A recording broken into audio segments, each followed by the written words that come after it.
आज मैं आप लोगों को बताने वाली हूँ गौतम बुद्ध की ये लोकप्रिय कहानी। बहुत ही ज्ञानवर्धक कहानी है। बुद्ध की कहानियाँ जीवन से जुड़ी हुई कहानी हैं और आज हम भी हमारे मार्गदर्शन करती है। यही कारण है कि हिंदी में बुद्ध की कहानियाँ बेहद लोकप्रिय है। इसी मकसद से हम आपके लिए बुद्ध की एक लोकप्रिय कहानी लेकर आए हैं जिसका शीर्षक है जब किस्मत खराब हो। यह हम सब के जीवन से जुड़ी हुई कहानी है। हमें उम्मीद है कि गौतम बुद्ध की ये कहानी आपको बहुत पसंद आएगी और आपको सुनने के बाद आपको पता चल जाएगा कि इंसान का जो किस्मत होता है वो क्यों खराब होता है। तो चलिए शुरू करते हैं ये कहानी। एक बार की बात है, महात्मा बुद्ध के शिष्य आनंद कहीं जा रहे थे।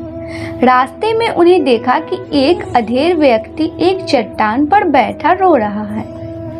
वे इसके पास गए और बोले, क्या बात है, तुम कौन हो और क्यों रो रहे हो?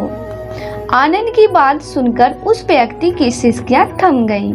वो अपने आंसू पोंछता हुआ बोला, मैं पास के गांव का रहने वाला एक बदनसीब व्यापारी हूँ। मैं जो भी काम करता हूँ वो बिगड़ जाता है। व्यापार के चक्कर में मैंने अपनी पत्नी के गहने गंवा दिए। मैंने अपने परिवार को भी खो दिया। यहाँ तक कि मेरा घर भी गिरवी पड़ा है। मुझे तो लगता है कि मैं किसी काम का नहीं हूँ। मेरी किस्मत ही खराब है। उसकी बात सुनकर आनंद बोले, तुमसे किसने कहा कि तुम्हारी किस्मत खराब है? जरा मैं भी तो जानूं कि तुम्हारी किस्मत में क्या खराबी है। वो व्यक्ति बोला, पहले मैं खेती करता था पर हर साल उसमें घाटा होता था। कभी सूखा पड़ जाता तो कभी ज़्यादा बारिश के कारण फसल बर्बाद हो जाती। इससे परेशान होकर मैं व्यापार करने का निश्चय किया। मैंने पत्नी के गहने बेचकर अपना व्यापार शुरू किया, लेकिन मेरा व्यापार नहीं चला।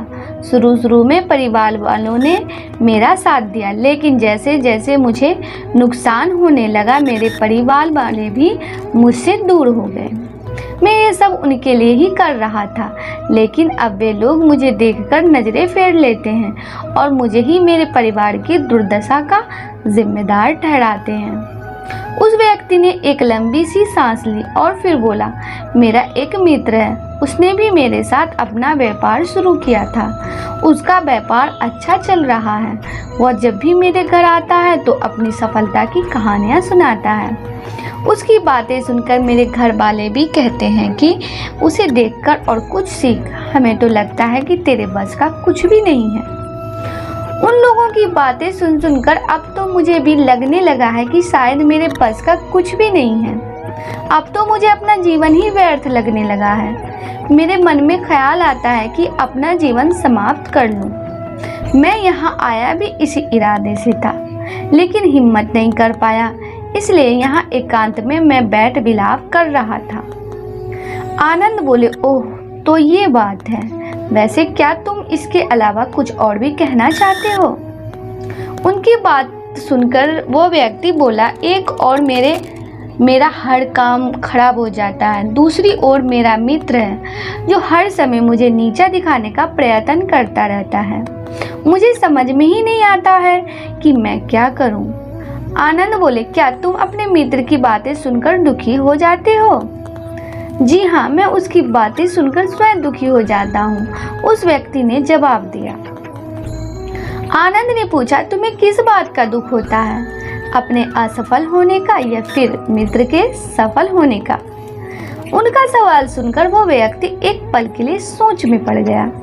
फिर बोला, अगर सच कहूँ तो मुझे अपने असफल होने का उतना दुख नहीं होता जितना कि मित्र के सफल होने का होता है।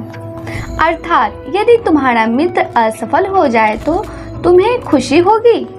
आनंद ने प्रश्न किया। हाँ, वो व्यक्ति बोला, हाँ, मुझे बहुत खुशी होगी। इसका मतलब है कि तुम्हारी खुशी तुम्हारे मित्र पर निर्भर है। आनंद बोले, अगर वो चाहे तो तुम्हें खुश कर सकता है और अगर वो चाहे तो तुम्हें दुखी कर सकता है। तुम स्वयं से ना तो खुश हो सकते हो और ना ही दुखी हो सकते हो, अर्थात तुम अपने मित्र के गुलाम हो गए हो, इसलिए तुम्हारा कुछ नहीं हो सकता। ऐसा ना कहें, उस व्यक्ति ने हाथ जोड़ दिए। आपकी बातें सुनकर मुझे आशा बंध रही है। आनंद बोले, जब हम किसी से आशा बांध लेते हैं तो उस पर निर्भर हो जाते हैं। ऐसे में हमारी खुशी और दुख भी उस पर निर्भर करने लगता है। इससे बेहतर है कि तुम अपने आप से आशा बांधो। जब तुम ऐसा करोगे, साथ ही पूरे जतन से काम करोगे, तो तुम्हें सफलता अवश्य प्राप्त होगी। कहते हुए आनंद ने एक पल के लिए उस व्यक्ति की ओर देखा, फिर अपनी बात आगे बढ़ाई। तुम्हें लगता है कि तुम्हारा मित्र तुम्हें दुखी करने आता है, पर अगर विचार करो तो वह बातें सच्ची ही तो कहता है। वो अपने संघर्ष और अनुभव की बातें बताता है। तुम उन बातों से बहुत कुछ सीख सकते हो।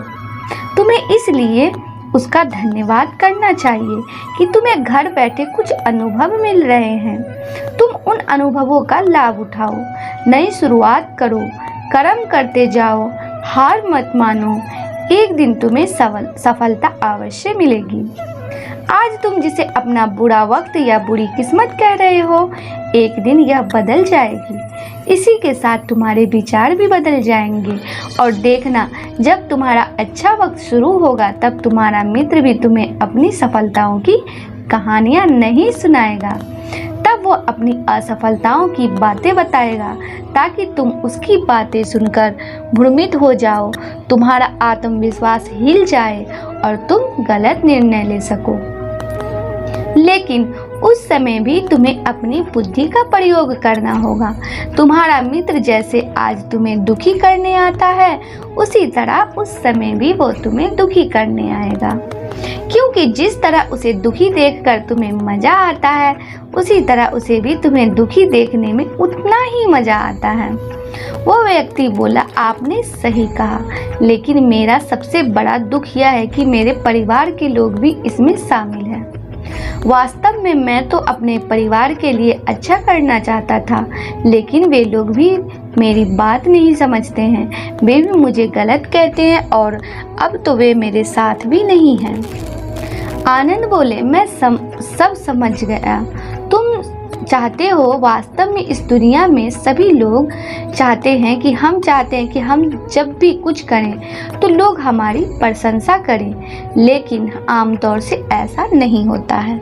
इसलिए हम दुखी हो जाते हैं। हमें लगता है कि हमारे मित्र, परिवार वाले सब मतलबी हैं। लेकिन तुम अगर किसी को अपना परिवार मानते हो और उसके लिए कुछ करना भी चाहते हो, तो तुम्हें ऐसा क्यों लगता है कि तुम दूसरों के लिए कुछ कर रहे हो? वास्तव में तुम अपनी खुशी के लिए कर रहे हो। इसलिए परिवार के लिए कुछ करना वास्तव में अपने लिए ही करना होता है। लेकिन अगर ऐसा करते समय तुम्हें लगता है कि तुम दूसरों के लिए कर रहे हो, तो तुम दुखी रहोगे, और अगर तुम्हें लगता है कि तुम अपने लिए कर रहे हो तो तुम खुश रहोगे। क्योंकि जब तुम अपने लिए कुछ अच्छा करते हो या करना चाहते हो, तब तुम्हें सतावना की जरूरत नहीं पड़ती है। आनंद की बातें सुनकर उस व्यक्ति के चेहरे के भाव बदल गए। वो बोला, आप सही कह रहे हैं। मैं समझ गया हूँ। अब तक मेरी किस्मत खराब इसलिए थी क्योंकि वो दूसरों के हाथ में थी। अब मैं अपनी किस्मत को अपने हाथ में रखूँगा। मैं फिर से प्रयत्न करूँगा, पूरे मन से काम करूँगा, और जब तक सफलता नहीं मिल जाती चैन से नहीं बैठूँगा। उस व्यक्ति की बात सुनकर आनंद मुस्कुराए और उसे एक छोटी सी डिबिया देते हुए बोले, इस डिबिया को हमेशा अपने पास रखना। इसमें एक ऐसा राज है जो तुम्हें बड़े से बड़े दुख से भी बाहर निकाल लेगा। लेकिन इसे तभी खोलना जब तुम्हारे जीवन में कोई रास्ता ना सुझाई दे और तुम्हें लगे कि सब व्यर्थ है, ये दुनिया व्यर्थ है और यहाँ रहना भी व्यर्थ है। उस व्यक्ति ने आनंद को धन्यवाद दिया और डिबिया लेकर चले गए। उसने नए उत्साह के साथ फिर से अपना व्यापार आरंभ किया। उसका व्यापार चल निकला। अपनी मेहनत और लगन के बल पर वह एक बड़ा व्यापारी बन गया। परिवार वाले भी उसके साथ आ गए और उसका जीवन हंसी खुशी बीतने लगा। अब वो भूतकाल का रोना छोड़ चुका था। वो भविष्य काल की भी चिंता नहीं करता था, बस अपने वर्तमान को संवारने लगा रहता था। और जो कुछ भी वो करता था वो अपने लिए करता था, अपनों के लिए करता था। इसलिए वो प्रसन्न यानी कि खुश रहता था। उसके जीवन में अब कोई दुख नहीं था। लेकिन वक्त हमेशा एक जैसा नहीं रहता, वो बदलता रहता है। उसके जीवन में भी बदलाव आया। एक दिन उसके राज्य पर पड़ोसी राजा ने चढ़ाई कर दी। उसने इस राज्य पर अपना कब्जा कर लिया। उसके सैनिकों ने चारों ओर लूटमार मचा दी। उन्होंने व्यापारी का सारा धन लूट लिया। उसके घर में आग लगा दी। जान बचाने के लिए उसे अपने परिवार के साथ वहां से भागना पड़ा। वो व्यक्ति अपने परिवार के साथ कई दिनों तक इधर उधर भटकता रहा। वो दाने दाने को मोहताज हो गया। उसका बच्चा बीमार हो गया। इलाज के अभाव में वो तड़पने लगा। ये देखकर उसका हृदय चित्कार कर उठा। वो कैसे अपने बच्चे का इलाज कराए? उसके पास तो खाने के लिए भी पैसे नहीं थे। ऐसे में उसे एक बार फिर से निराशा ने घेर लिया। उसे लगने लगा कि उसका जीवन व्यर्थ है, सारी दुनिया व्यर्थ है, किसी भी बात का कोई मतलब नहीं है। भले ही आप जीवन में कितना भी कुछ कर लो, कितना भी सफलता हासिल कर लो, पर अंततः यह जीवन समाप्त ही होता है। तो फिर ऐसे में जीवित रहने का क्या फायदा? इससे तो अच्छा है कि वह अपना जीवन समाप्त कर ले। लेकिन तभी उसके दिमाग में आनंद की दी हुई डिबिया कौंध उठी। उसने उत्साह के साथ उसे खोला। डिबिया के भीतर एक पर्ची रखी हुई थी। पर्ची पर कुछ लिखा हुआ था। उसे पढ़कर उसकी आंखों के आगे छाया निराशा अंधेरा छंट गया और वो मुस्कुरा पड़ा। पर्ची पर लिखा हुआ था, यह समय भी बीत जाएगा। उसने डिबिया को अपनी मुट्ठी में भींच लिया और एक नई शुरुआत के लिए उठ खड़ा हुआ। दोस्तों, अगर आप भी ऐसी परिस्थिति से गुजर रहे हैं तो निराश ना हो। अपने अतीत पर शौक मत करें, ना ही भविष्य की चिंता करें।